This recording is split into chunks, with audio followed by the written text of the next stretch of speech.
Theological development of Islam. Introduction. If, in regard to, to the development of the doctrine of the Trinity, controversy between factions forced greater clarification of language, more precise use of logic, and greater articulation of orthodox teaching, why would this not be a possibility in the development of Islamic theology as well? The early Muslims were struck with issues regarding faith versus works, free will, free will versus predestination, and the uncreated nature of the Quran. These doctrines were not hammered out in a vacuum, but rather in the midst of a predominantly Christian milieu, just as apologetics was used to vouch Christian doctrines such as the Trinity. Evidence suggests it was also employed in the development of the early Islamic doctrines as Christians and Jews critique the Quran and argued against Muslim theological viewpoints. Muslim scholars devised ways to counter their opponents' beliefs and strengthen their own views. Muslim theologians also had to suppress heretical ideas with their own fault, crucible of controversy. Orthodox Muslim theology was fought and defended. What were the factors involved in the internal and external political and theological struggles? How did they shape Islamic theology? How did this heresy of the Ismailites force Christian theologians like John of Damascus to recontextualize doctrinal issues that were under fire, such as the Trinity and the deity of Christ? Early development of Islamic theology. Kaisar Farah illustrates how the different views in early Islamic theology made a standard belief system very difficult to establish. Qadarites, for instance, stress the doctrine of free will, while the Jabrites deny it. The Sifatites argued for the eternal nature of the attributes of God, while the Mutazilites denied they were eternal. The Mujids stressed that human actions will not be subject to human judgment, while their opponents, the Wadids, instead insisted on the condemnation of man in this life before the day of judgment. The Kharijites played down the importance of the role of secular leadership, i.e. the caliphate, which they considered merely a human institution, while the Shiites went so far as to consider the Imam as divine. All of these controversies revolve around their three early disputes. The first dispute involved the Murjids claiming that faith alone was sufficient for salvation, while the Kharijites argued that faith without works signified that person was devoid of true faith and was therefore to be condemned as an infidel.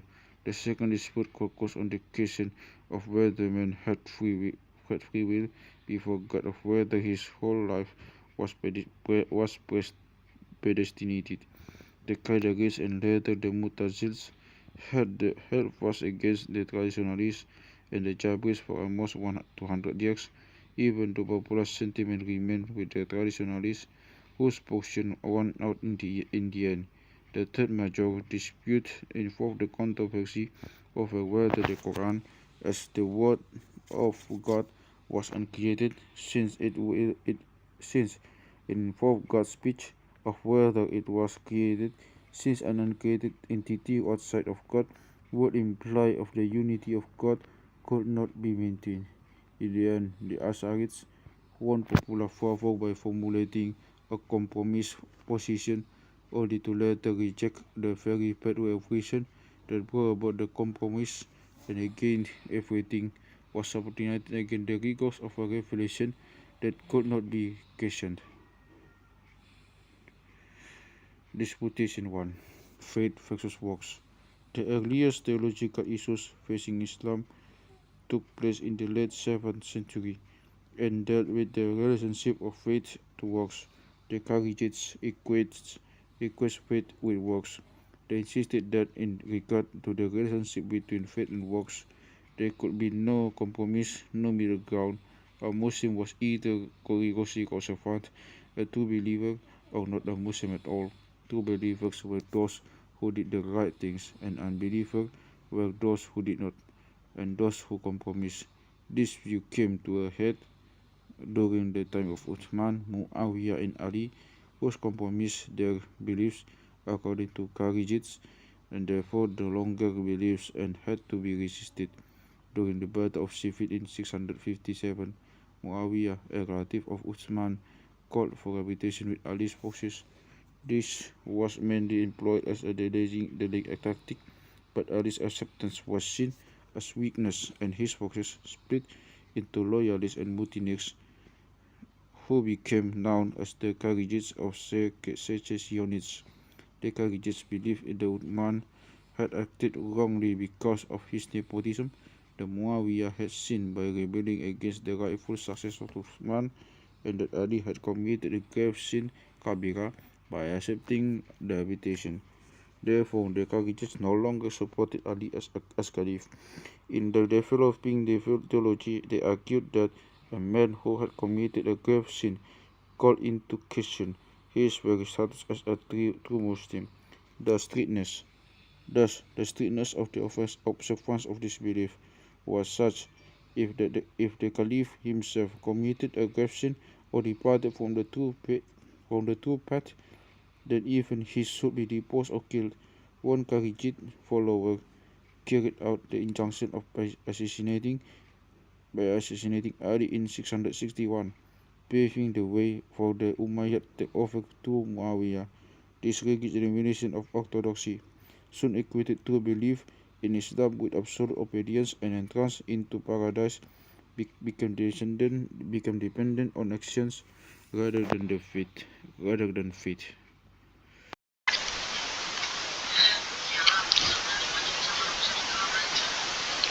The group that opposed the Kharijite position was known as the Murji'ah or Murji'ites, and they believed that faith alone saved a person.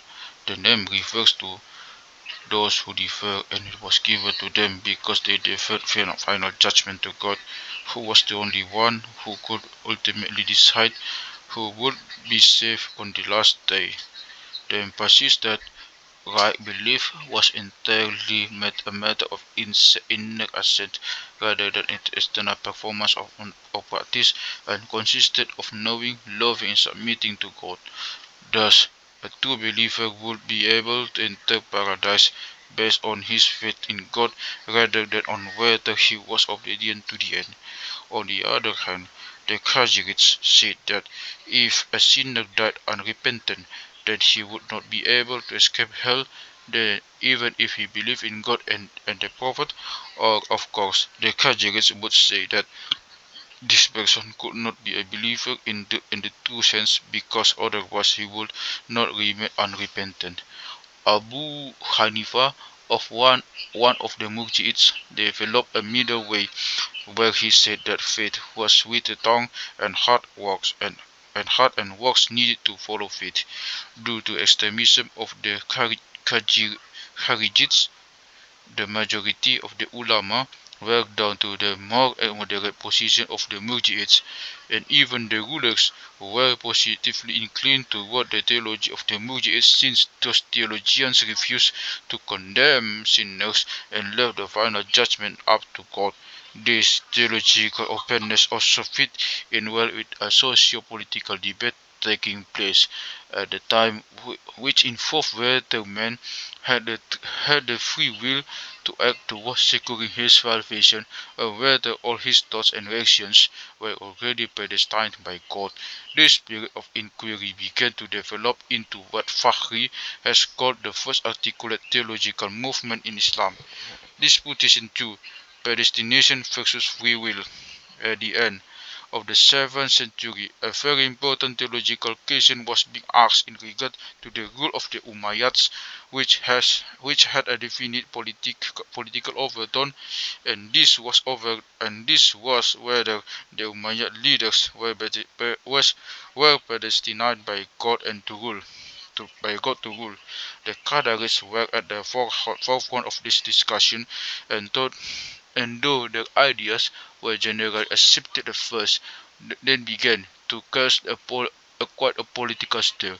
Goldsmith notes that the theology of determinism predestination can be tracked back to this time in Damascus, which was also the center of the debate of man's qadar or power. Essentially, in the Qadarite position, man determines his own fate from khalaq al-af'al. This was set against the blind compulsion of the Jabriya, who followed the majority of Hajirites and believed in Jabr or predestination. The Qadarists believed that man must have free will and responsibility over his actions. Otherwise, if God were to determine everything that happens in a person's life, then he would also be responsible for the evil deeds they committed and ultimately accountable for the fate of that person. If a man sins and it is predetermined by God, how then can God hold him responsible for that action on Judgment Day? On the other hand, the testimony of the Quran mandates that God predestined all things, because it assumes the eventual development of the Arab people and Arabic language, as well as specific references to the life of Muhammad and the unique problems he was facing in the early 7th century Arabia. If the Quran were from all eternity, then these things would have to unfold as they were revealed to Muhammad, meaning that God had predestined the Arab people and all the events recorded in the Quran. If believers were free to choose otherwise, then God would be seen to be less than almighty. They might choose to reject the revealed faith and negate the mandates of the Quran. However, the Qadarites pointed out, if all actions were predestined by God, then he was also responsible for all the evil things that man did. If man had free will, then he had responsibility for his own actions. More importantly, the Qadarit emphasis on free will had political ramifications. At the time, the Umayyad caliphs thought that God had predestined the rule over the people, and so they could safely do as they pleased. If, as the Qadarites believe, the grave sins of the caliphs negated the right of the rule, then they should be ousted. However, if God had foreordained their position and circumstances, then whatever they did should be accepted as the will of God. For the Umayyad court, then, it was expedient to promote the view of predestination, because it gave legitimacy to the already unpopular rule. They argued that God put them in control, so it was God who determined their actions, even if those actions were cruel and unjustified. At first, Qadarit beliefs were deemed heretical because belief in predestination was so strong. The Umayyad leaders were also afraid that widespread belief in free will would undermine their control. Men like Mabad al-Juhani, the founder of Qadari movement, challenged the injustices of the Umayyad court by claiming that it was not God's will that caused the Caliph and his followers to do evil works, but their own free will to choose those sinful actions. This challenge was not acceptable, and Mabad al-Juhani was ordered to be executed by Adam Malik in 699 for his doctrine. The rise of the Mutazilites. Ignaz Grossier writes that the Mutazila, or those who separate themselves, were the first to apply reason to the view of God's justice in man's freedom of will. The founder is said to have been Wasil ibn Atta, an ascetic and a disciple of Hassan al-Basri, of the one leaders of Qadarit movement, from which the Mutazilites originated. Some have traced the origin of the Mutazilites back to Wasif's compromise view, which thought that the grave sinner was neither a believer or a non-believer, but rather just a grave sinner to whom the sanctions against apostates or individuals do not apply. This led to a reaffirmation of the one Qadaric position on free will, and the Mutazilites soon found themselves entrenched against strong believers in predestination, such as Jam ibn Safwan. Safwan taught that Jabr, or strict predestination, would not allow men the capacity of power qadar to counter the absolute power of God, for in their estimation that would limit God's power and make him less than a powerful. On the other hand, the Mutazilites believes that God's divine justice required human free will and responsibility, for otherwise God would be solely responsible for all acts of evil and injustice. The Mutazilites further believe that reason demanded that God could not be blamed for doing what is evil, and they claim that God could only command what is right and prohibit what is wrong. Eventually, this conflict split the theological camps into two diametrically opposed positions: free will or qadar on one side and predestination or jabar on the other. The division was so central that Fahri even says that almost all subsequent theological developments will take the form of variations on or a synthesis of these two antithetical positions. The Mu'tazila were known for criticizing popular beliefs, especially in the areas of superstition, such as the belief in the bright sirat or the Hertin bright bridge that was a sub of Azrael in order to foil those who were destined to hell. They also argued against the image of scale, where people had to outweigh their bad works with more good works in order to make it into heaven. The Mutazilites saw all of these beliefs on unworthy God. Above all, they wanted to develop a belief in a God who was transcendent, but who was also involved in the lives of people because of his divine justice. In their defense of God's justice and man's responsibility, they were similar to the Qadarites. However, in time, the Mutazilites went several steps beyond the Qadari position because they insisted that due to his justice, God is obligated to do all that he can do for man. That he can for man. In due course, their consistency in this position led them to build up the model of the free man, but according to the critics, it also obligated God, so that in the end he became less free than the creatures he had created. With the support of Caliph Ma'mun 833, the Mutazilite position became the official doctrine of the early Islamic Empire in the 9th century during the beginning of the Abbasid period in Baghdad. Over time, Ma'mun attempted to force the theological position of the Mutazilites onto general population, who generally rejected the idea of free will and held fast to their belief in God's predetermined rule of their lives.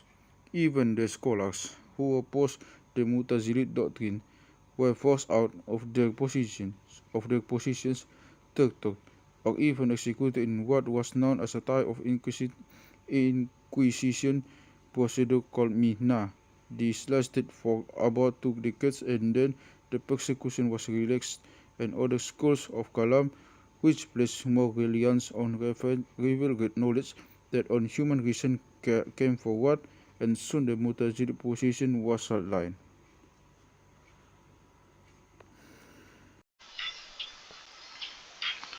This position to created word Quran versus uncreated word Quran. From the early 8th century on, from the early 8th century on into the Abbasid period, the Quran was popularly believed to be uncreated. The rationale behind this was that God's speech is first of all as end of his own attributes, such as his power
The fall of the Mu'tazilites and the rise of Ash'arites.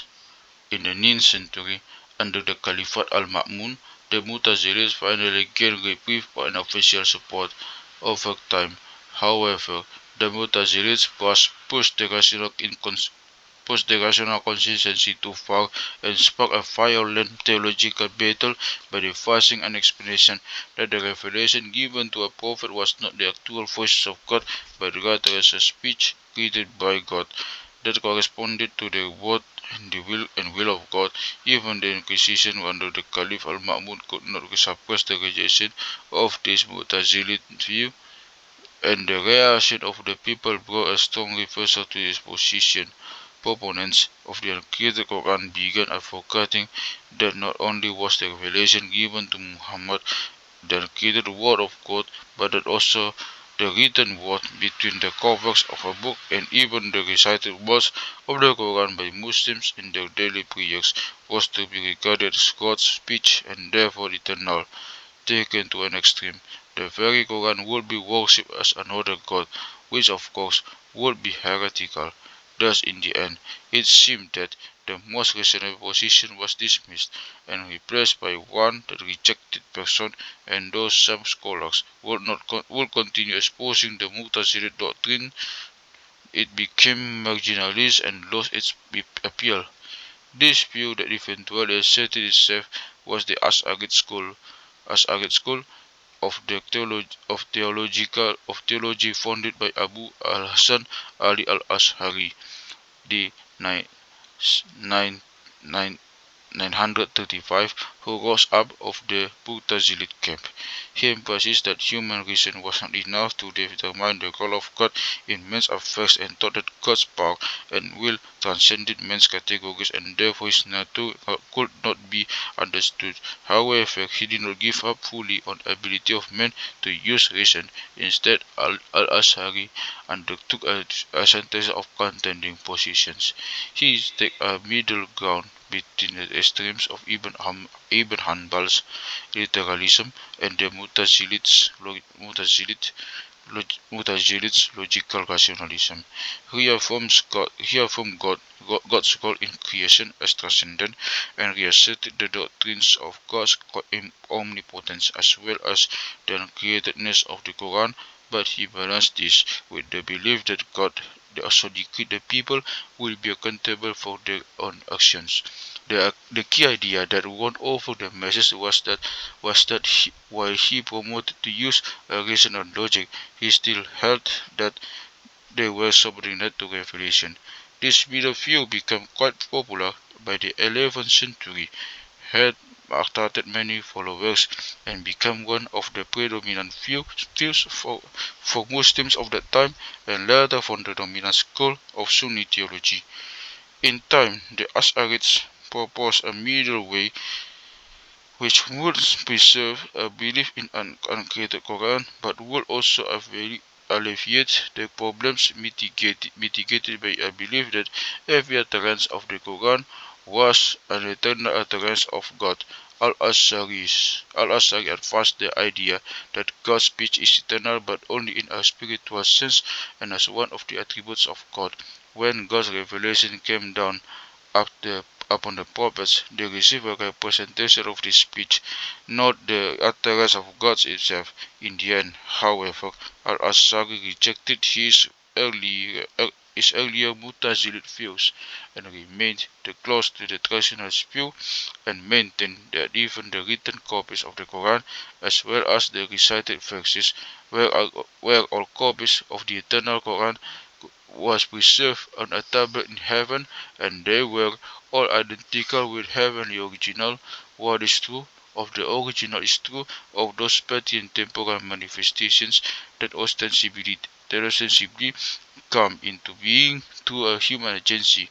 From the next 1,000 years, the Ash'ari's position became the base of orthodox Sunni theology, and many famous Muslim thinkers laid the foundation of the subsequent theological discussions that are still taking place today. Conclusion from the beginning.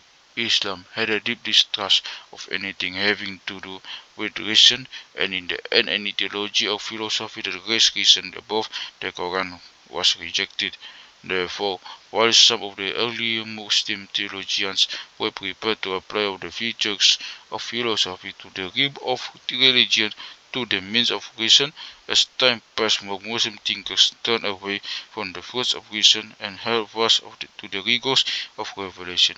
However, it was in the hotbed of the early theological controversies that this heresy of the Ismailites forced Christian theologians like John of Damascus to recontextualize doctrinal issues that were under fire, such as the Trinity and the deity of Christ. It is to these apologetic works that we now turn.